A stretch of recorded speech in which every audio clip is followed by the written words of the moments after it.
안녕하십니까. 안녕하세요. 예, 반갑습니다. 지난 시간에 우리는 관상의 조건에서 하나님의 은총이 무상으로 거저 주어진다는 것에 대해서 말씀드렸고, 두 번째로는 그 하나님의 그 선물에 대해서 우리가 올바로 응답해야 된다는 것을 말씀드렸습니다. 특별히 하나님께 올바로 응답하기 위해서는 몇 가지 조건들이 요구되는데, 첫째는 그 하나님께로 향하는 인간의 그 근본적인 의지, 우리의 그 지향이라든지 의지가 중요하다는 거 말씀드렸고, 두 번째 조건으로는 자유로운 마음이 요구됩니다. 즉 우리의 삶 안에서 언제나 하나님을 첫 자리에 놓는 거예요. 예. 셋째는 그 성스러운 갈망, 그 하나님과 합의를 하고자 하는 영적인 그 열망이라든지 갈망, 이런 것이 요구됩니다. 그 고대에서 많은 사람들이 세상을 떠나서 포기하고 이집트 사막으로 들어갔거든요. 무엇이 그들 안에 그런 하느님과 합의를 하고자 하는 그 갈망, 영적인 성스러운 갈망이 있었기 때문에 그것이 가능했던 거죠. 네 번째는 하나님께 올바로 응답하기 위해서는 그 인간 우리의 겸손이라든지 또 오랜 시간 인내하고 기다림 있죠. 이런 겸손과 인내가 필요로 된다는 거 말씀드렸고, 다섯 번째로는 하나님께 올바로 응답하기 위해서는 단순한 마음이 요구됩니다.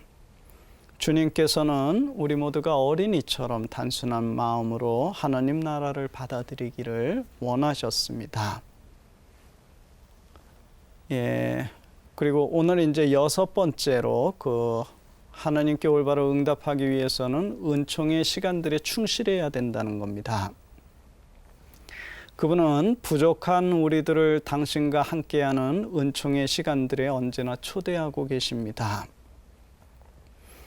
사실 우리가 성모일도를 요즘은 이제 그 신자분들 중에 성모일도를 많이 봉헌하셔요.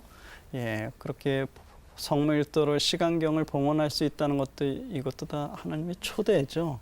또 우리가 전례에 참석해서 또 하나님의 은총을 받을 수 있다는 것, 이거 다 하나님의 초대입니다. 이러한 초대의 시간들, 은총의 시간들에 올바로 응답하는 것이 이제 중요합니다.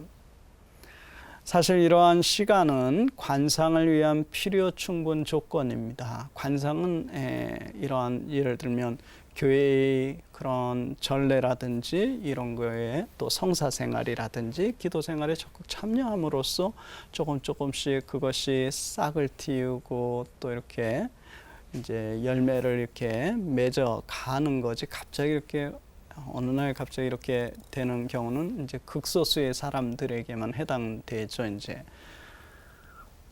사실 관상을 위해서 중요한 것은 단순히 시간 자체가 아니라 어떠한 사랑의 마음으로 그 시간을 온전히 주님께 봉헌하느냐, 이것이 이제 중요합니다. 옛날에 제가 있었던 그 조그만 공동체에 어떤 수사님이 이제 그 당시는 이제 우리가 육체 노동을 이제 많이 했고, 또 공동으로 저녁 기도 후에는 식사 전까지 이제 공동 묵상 시간을 성당에서 다 했습니다. 근데 이제 그 묵상 시간만 되면 이제 베드로 묵상을 하시는 수사님을 기억합니다. 그래서 이제 끝나고 이제 식사 때나 이제 휴게 시간에 오늘 또 베드로 묵상 뭔지 아시죠? 예. 꾸벅꾸벅 계속 하는 거, 이거 이제 베드로 묵상이라고 이제 이야기하는데, 그러면은 이수환이 그래도 하느님은 다 알고 계셔. 스스로 위안을, 그리고 하느님께서 그래도 사랑하셔 하면서 자신 있게 얘기하던데, 그래도 이제 계속 그렇게 그게 습관화되면은 위험한 거예요. 그러면 스스로 점검해야 됩니다. 대체 그렇게 되지 않기 위해서는 자기 일과 시간을 점검해야죠. 그래서 육체노동에 너무 무리가 있으면은 조금 줄이든지 해야지 그 생활이 열매 맺어가지 그냥 항상 하나님께서 다 알고 계시다고 그렇게 하기에는 좀 너무 무책임한 것 같아요. 자기 자신의 영성 생활을 깊이 하기 위해서는 그런 점검이라든지 이런 것들이 이제 또 궤도 수정도 필요하고 그렇습니다. 만약 우리가 예수님께 대한 넘치는 사랑을 지니고 있다면 우리는 날마다 규칙적으로 그분과 함께 시간을 보내기를 간절히 갈망하지 않을 수 없게 됩니다. 그리고 아무것도 그 시간을 방해하지 못하게 할 것입니다. 왜냐하면 벌써 주님과의 깊은 단계에 들어간 자는 그 시간이 너무너무 무엇보다도 중요함을 알기 때문이죠. 그리고 그 어떤 세상적인 것도 감히 그분의 자리에 놓지 않고 아무것도 그분보다 앞세우지 않게 됩니다. 이제 베네토 성인이 강조했던 아무것도 그리스도보다 더 낫게 여기지 말라는 그런 권고가 무슨 말인지 이해하고 또 일상 안에서 그러한 삶을 살게 됩니다. 이제 관상의 조건에서 첫째는 하나님의 은총의 선물 있죠. 무상으로 주어진다는 거 말씀드렸고, 두 번째는 인간의 조건, 인간의 응답이 이제 필요함을 말씀드렸고, 이제 세 번째는 성령의 역사하심이 중요합니다.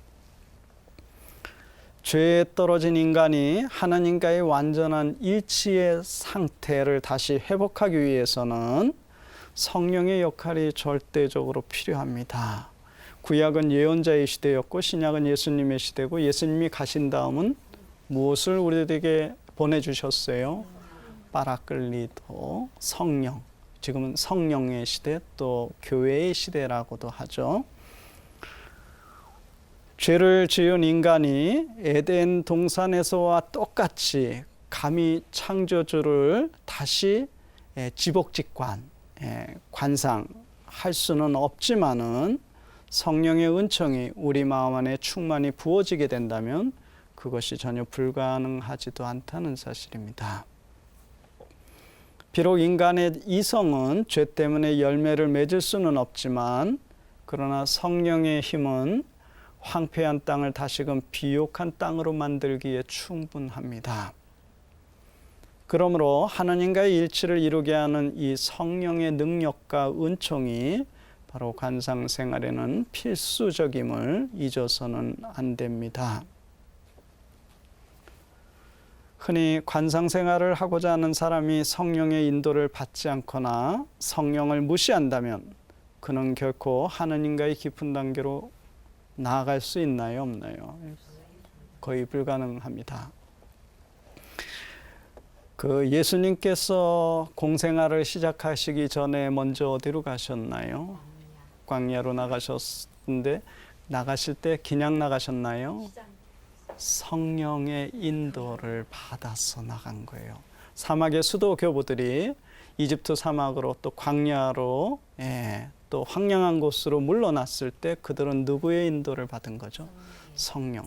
물론 모두가 다 그렇게 성령의 인도를 받지는 않았어요. 왜냐하면 우리가 지금 전해지는 그 사막 교부들은 그 중에 특출한 사람들이었어요. 그럼 대다수의 사람들은 그냥 그렇게 생활하다가 그냥 잊혀져 버렸어요. 왜 그래요? 성령을 제대로 따라가지 않았기 때문에요. 그래서 우리 영성 생활에서 이 성령의 귀를 기울이고 그분의 따라간다는 것은 너무너무 중요합니다. 만약에 우리가 영성 생활을 깊게 하고자 하면서 악령을 따라가게 되면 어떻게 되겠어요? 깊이 들어갈 수가 없겠죠, 기도 생활에로. 성령은 우리를 깊은 단계로 인도하고, 그리고 아담이 지녔던 태초의 관상적인 능력이 있죠. 주님을 에덴 동산에 지복직관했잖아요. 얼굴을 맞대고 처음에요. 이 능력을 다시 회복하게 해주고, 가장 높은 경지, 이 관상의 그런 경지, 즉 하나님을 다시 봄, 이러한 높은 단계, 이걸 이제 지복직관이라고 하는데, 이런 단계로까지 우리를 들어 높여줍니다. 이로써 인간은 마침내 오직 극소수의 사람만이 도달하게 되는 아주 높은 단계, 즉 창조주를 더 이상 아무런 너울 없이 직접 바라보는 관상의 최고 경지에 이제 다다르게 됩니다. 되게 이제 성경에 보면은 하나님의 그 얼굴을 뵌 자는 어떻게 됩니까? 죽는다고 이렇게 알고 있어요. 그래서 그런 소리가 들리면 즉시 얼굴을 다 이렇게 부복하거나 숨겼던 것이 바로 그런 거였습니다. 왜 그래요? 너무 강한 그 빛이 강해가지고 오점으로 얼룩진 우리 인간이 그것을 받아들일 수가 없기 때문에 그렇다는 거죠. 이제 관상 기도의 단계인데 우리는 이미 앞에서 기도의 9단계 중에서 구송기도, 이 소리 내는 거 있죠. 구송기도부터 시작해서 그 다음에 묵상, 그 다음에 정감의 기도, 그리고 단순성의 기도까지 살펴보았습니다. 기도의 단계에서요. 이제 여기에서는 신비주의 계통에 속하는 관상 기도인 주부적인 관상부터 시작하여 정적의 기도, 일치의 기도, 수능일치의 기도, 그리고 최종적으로 최고의 그 경진 변형일치의 기도에 대해서 살펴보고자 합니다. 그 주부적인 관상, 이것은 초자연적인 관상이라고도 불립니다. 이것은 하나님에 대한 체험적인 지식을 말합니다. 이 아빌라의 성녀 그 예수의 대대레사죠. 이제 대대레사는 이것을 주부적인 잠심이라는 표현을 사용하기도 했습니다. 같은 내용이에요. 근데 조금 다르게 표현을 한 거죠. 성녀는 이것을 하나님과 자주 단둘이 지냄으로써 친밀한 우정의 관계를 맺는 것이라고 설명하면서 이것은 주로 우리 인간의 지성에 영향을 미친다고 이렇게 설명하고 있습니다. 이 주부적 관상의 신학적인 의미인데, 주부적인 관상이란 어떤 특별한 사람에게만 주어지는 카리스마나 혹은 비상한 은혜가 아닙니다. 이것은 성화 은총을 지닌 모든 그리스도인들에게 주어지는 성령의 은사 작용으로 이루어지는 기도의 한 단계를 이제 말합니다. 이 부분에 대해서는 다음 시간에 좀 더 은사, 은혜 이런 부분들에 대해서 좀 더 설명해 드리겠습니다. 오늘 강의는 여기까지 하겠습니다. 감사합니다. 감사합니다.